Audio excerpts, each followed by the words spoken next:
Thank you. We have Mark Reckless and then David Winnick. Why do you keep on being promoted despite these major failures of leadership at the top of organisations repeatedly? I don't accept that there have been major failures of leadership. I think I get promoted because I manage big organisations well, and I'm not frightened to take on organisations that are not performing well at the point that I arrive. That's something I've done on a number of occasions, and as you say, people continue to have confidence that that's a skill I bring to these. I didn't say people continue to have confidence. Well, I assume they wouldn't offer me the jobs if they didn't. Right. When you were Chief Executive of Birmingham City Council, a judge held that you had thrown the rule book out of the window and had presided over a voting fraud that would have disgraced the banana republic.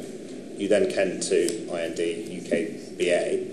We've repeatedly on this committee said that dysfunctional organisations not fit for purpose, and continue to say so throughout your ostensible leadership of those organisations. We now find that you have misled this committee in the evidence you've given to it.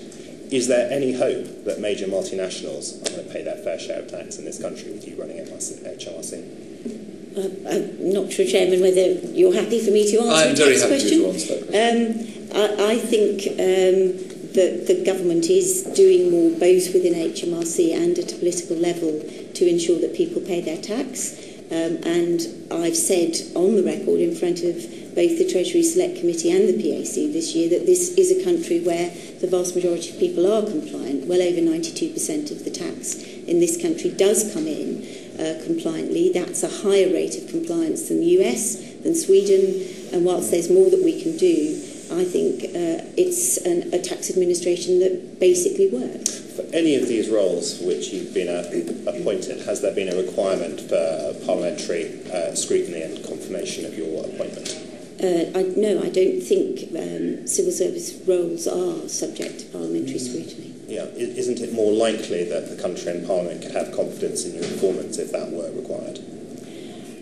There are a significant number of senior civil service roles. I think there is a practical issue around that, but as I think you will know as a committee, there is a very strong and transparent process for recruitment into the senior civil service, and the Civil Service Commission, David Normington, now the head, seeks to ensure that those appointments are made properly. But given the anger over the widespread tax avoidance and your failure to get these multinationals to pay a decent amount of tax in this country, should not your successor as head of HMRC be subject to parliamentary confirmation? I don't myself believe that that's a sound and sensible way to make senior appointments. No.